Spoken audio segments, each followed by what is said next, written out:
Mas quem é este?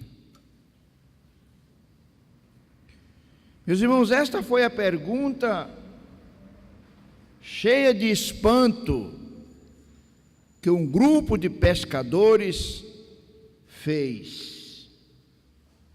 Quando viu este personagem levantar-se e falar com o vento: cala-te.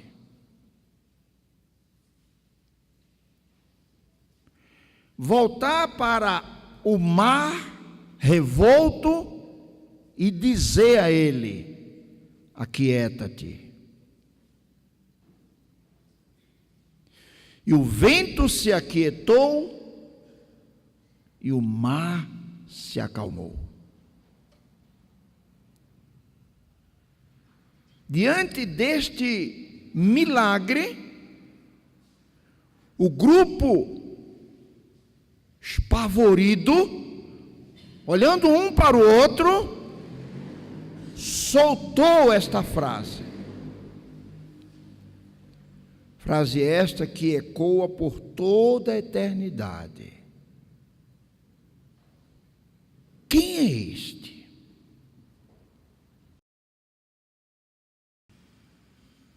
Que homem é este, cujo nascimento era desejado antes da fundação do mundo?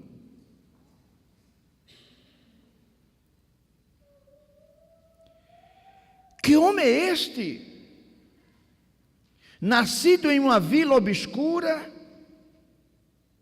filho de uma mulher do povo, cresceu numa carpintaria até os 30 anos,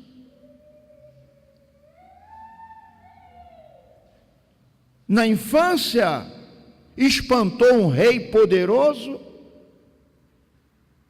na adolescência confundia os doutores, na juventude houve um silêncio, mas quando adulto dominou a natureza, o vento, o mar, os animais, os peixes, as árvores, dominou o mundo dos espíritos, os anjos, os demônios, os homens, dominou o mundo das enfermidades, curou toda sorte de enfermidade e moléstia entre o povo, e dominou o mundo da morte,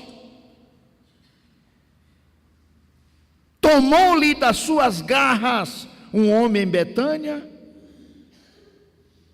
um jovem em Naim e uma menina em Cafarnaum. Os três haviam morrido e já iam sendo levados para o cemitério. Jesus o encontrou e tomou essas vidas das garras da morte e as devolveu aos seus familiares. Ao ponto das multidões olharem um para o outro e gritar: nunca tal se viu em Israel.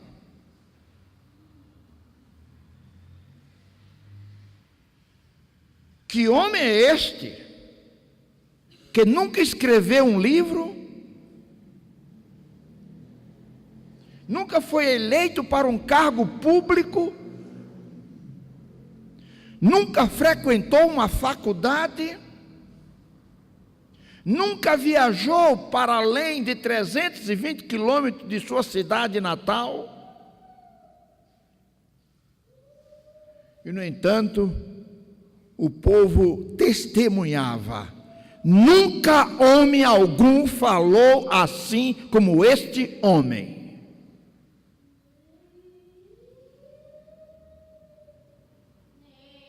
Quem é este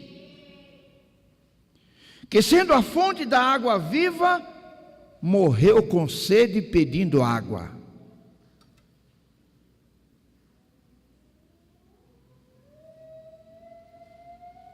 Quem é este que podia saciar a sede dos outros e não saciou a sua? Que podia salvar os outros e não salvou-se a si mesmo? Que, sendo o pão vivo que desceu do céu, padeceu fome no deserto?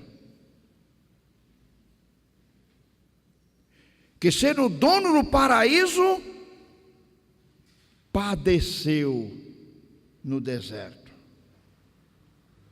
Quem é este que, sendo o rei dos reis, se fez servos e ele-o abaixado, lavando os pés dos homens, comendo com publicanos e pecadores? Quem é este que, sendo o Criador de todas as coisas, não teve no mundo onde reclinar a cabeça?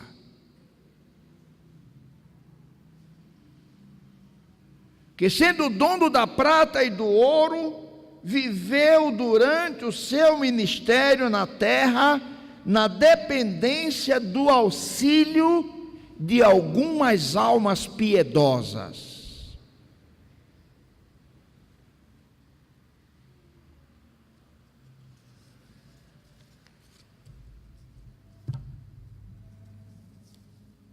Quem é este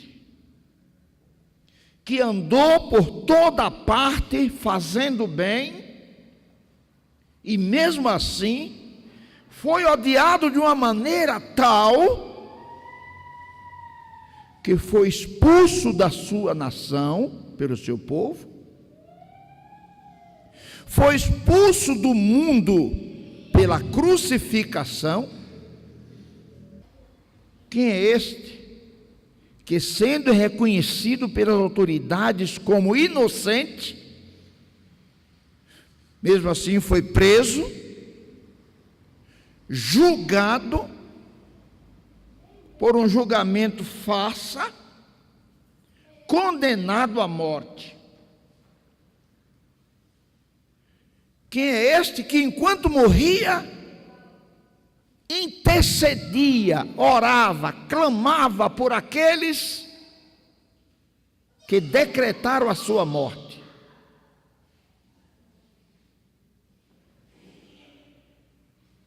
Quem é este que, sendo morto como um marginal,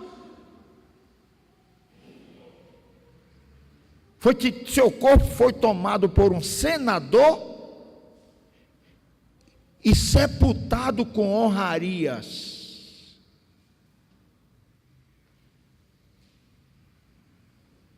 Que homem é este que nem a sepultura conseguiu mantê-lo preso? Pois no terceiro dia ele levantou da tumba e voltou para casa.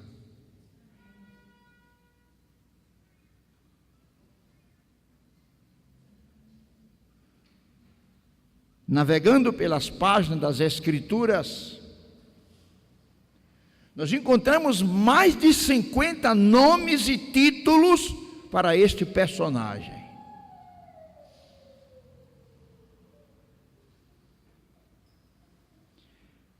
Mas nós vamos nos deter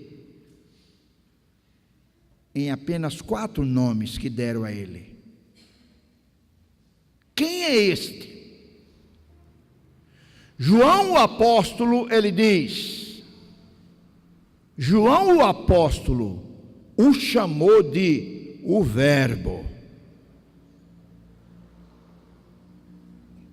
Ele é o Verbo.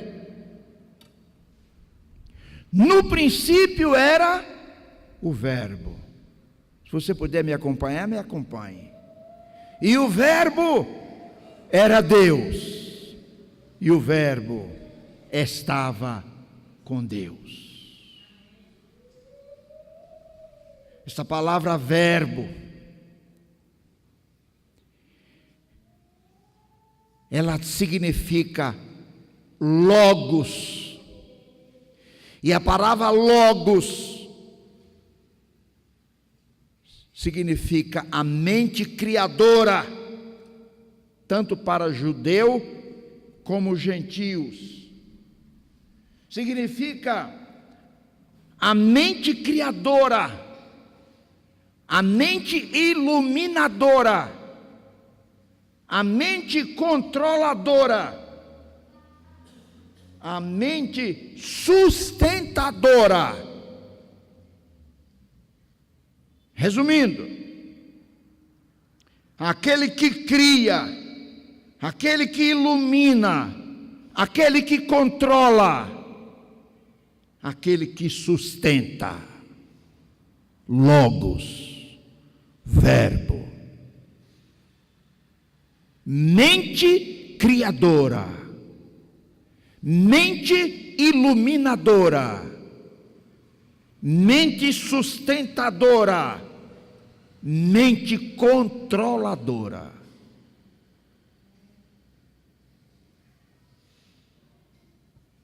Isto quer dizer que ele tem poder ilimitado, que ele é Deus.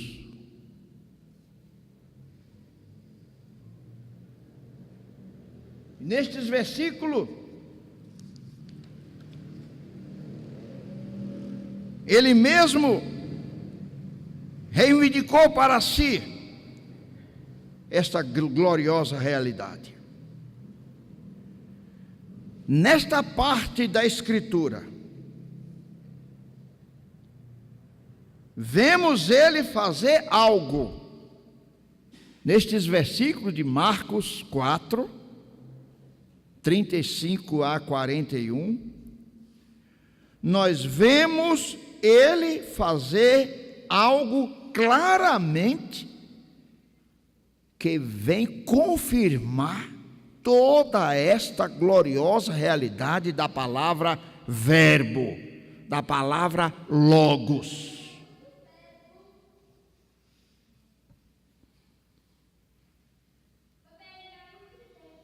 Ele faz algo claramente impossível aos humanos.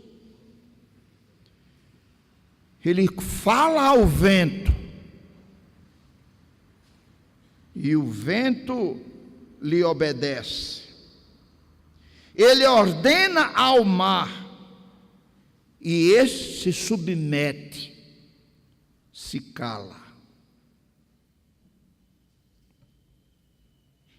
Com poucas palavras, transformou uma calamidade furiosa em calmaria.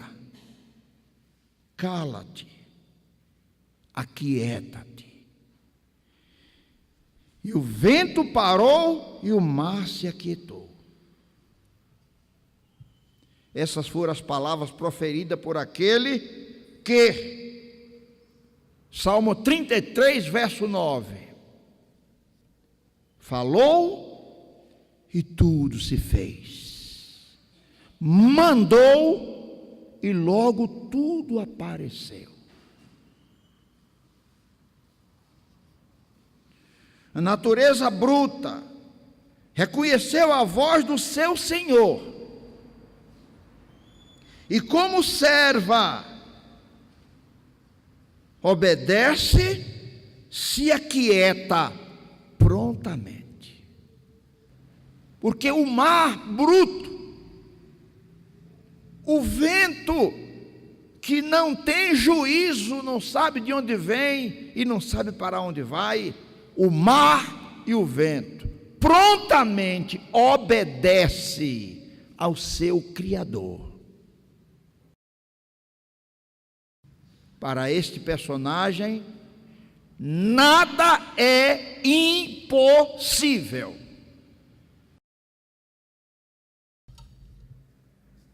Ninguém precisa desesperar-se jamais, em situação nenhuma. E o vento parará, e a tempestade se acalmará. Ninguém precisa desesperar-se, temendo não conseguir chegar no fim da jornada. Não importa a tempestade que você esteja vivendo, não importa o vendaval que esteja soprando na sua vida, foi Ele quem mandou você atravessar, e Ele mesmo vai com você no barco. Se Ele mandou você atravessar, e Ele está com você no barco, você chega lá. Que homem é este? João diz, ele é o Verbo,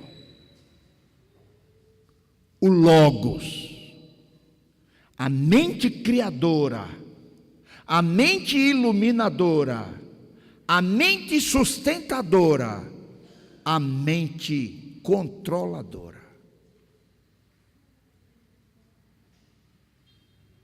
Um anjo lhe deu um nome, respondendo à pergunta: quem é este? Um anjo disse: ele é Jesus. Mateus 1:21, e dará à luz um filho, e lhe porás o nome de Jesus, porque ele é o Salvador do seu povo. O nome Jesus indica a sua missão na terra. Ele é o Salvador do seu povo, das ovelhas perdidas da casa de Israel. Ele veio buscar e salvar o perdido.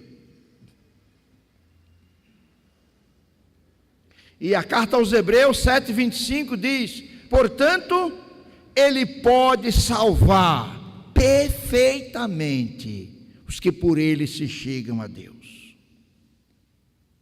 Assim, ele pode te salvar da culpa do pecado, lavando a tua alma no seu próprio sangue. Ele pode te salvar do domínio do pecado ao conferir no teu coração o Espírito Santo que santifica.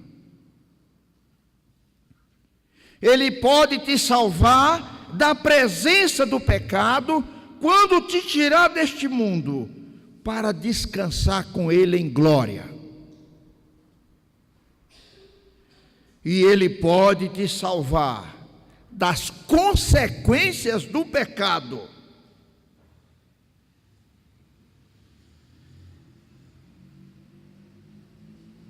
Ao te proporcionar um glorioso corpo ressurreto no último dia. Assim, meus amados, o povo de Deus é bendito e santo. Ele não é salvo apenas das tristezas e conflitos terrenos, porém é salvo do pecado para sempre, purificado da culpa mediante o seu sangue e habilitado para o céu mediante o Espírito Santo. Nisto consiste a salvação de Deus. O anjo disse também que ele teria outro nome. O nome dele, ele se chama Jesus. O anjo disse que ele se chama também o Cristo. Lucas 2:11, é que na cidade de Davi vos nasceu hoje o Salvador.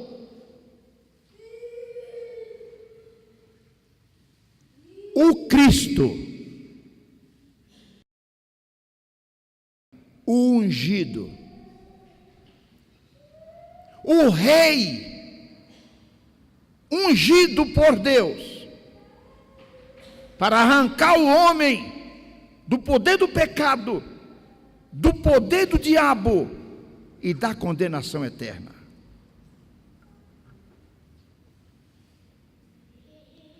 Apocalipse 17:14 diz assim: pelejarão eles contra o Cordeiro, e o Cordeiro os vencerá, pois é o Senhor dos senhores e o Rei dos reis, e vencerão também os chamados, eleitos e fiéis, que se acham com ele.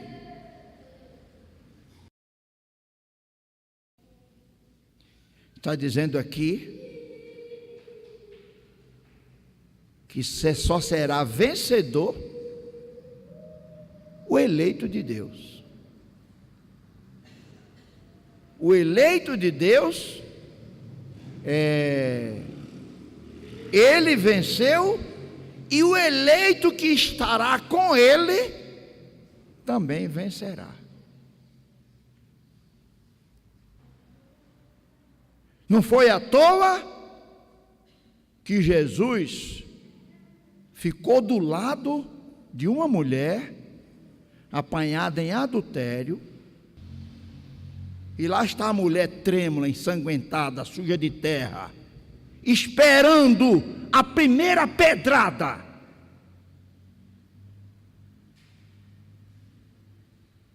E os homens estão lá agoniados. Mestre, resolve esse problema. E o advogado dos pecadores está escrevendo com o dedo na terra. As mãos foram abrindo e as pedras foram caindo, e começaram a sair um por um, a começar pelo mais velho.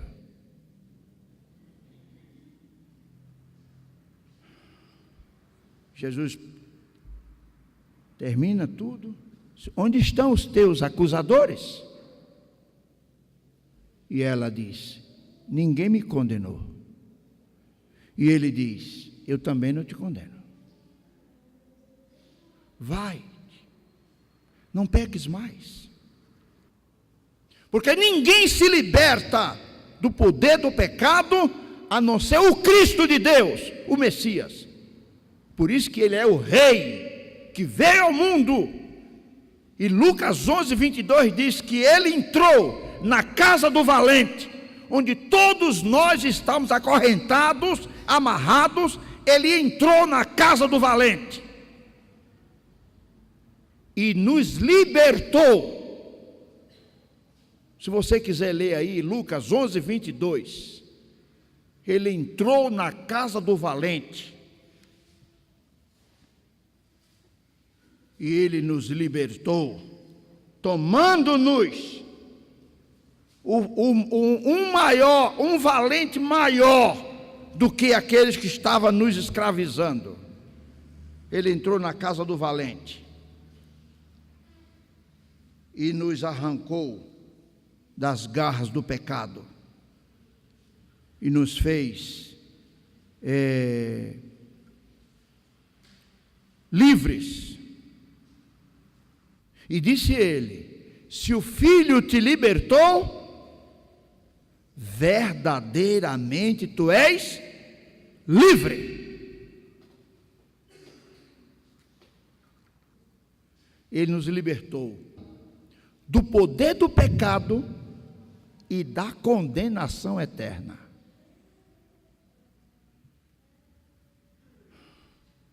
Somos mais do que vencedores por aquele que nos amou, o Cristo de Deus, o Messias.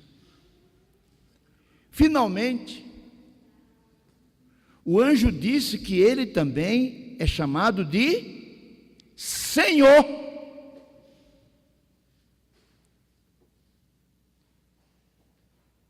Nasceu hoje na cidade de Davi o Senhor. É outra palavra cheia de verdades gloriosas e assombrosas.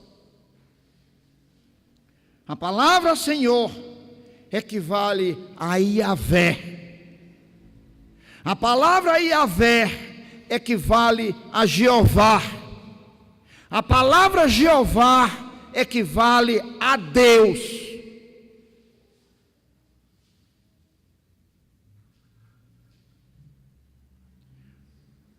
Portanto, ao ouvir a pergunta, quem é este? Podemos responder sem medo de errar, como está escrito em João 14. Ele é Deus que se fez homem. E o Verbo estava com Deus, e o Verbo era Deus.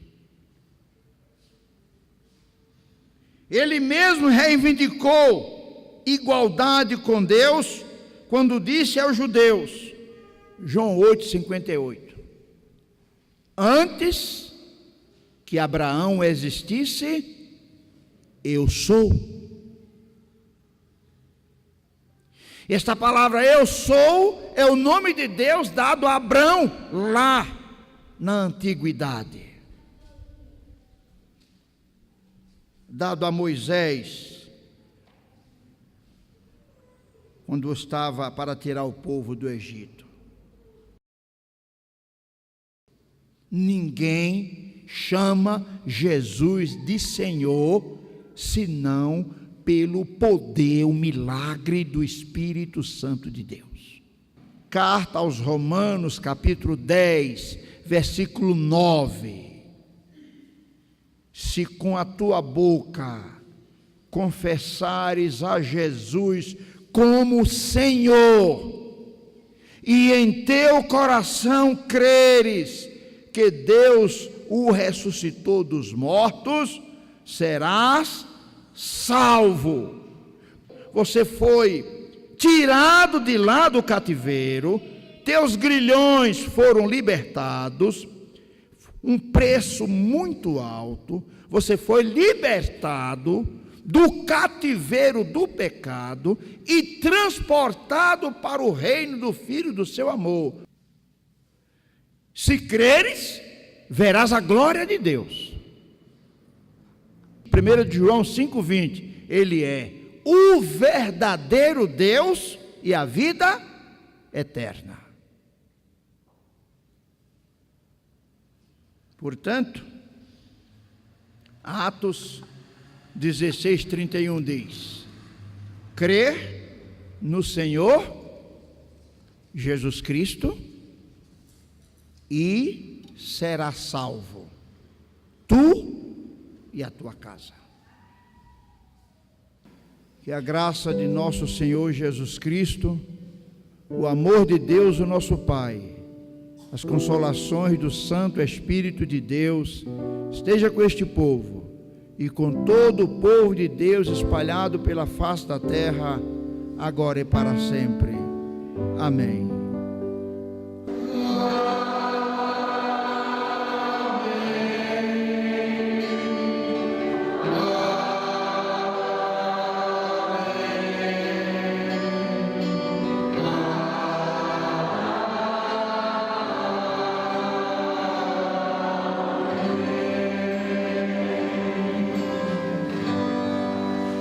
Pode assentar, uma oração silenciosa, está encerrado o culto desta noite.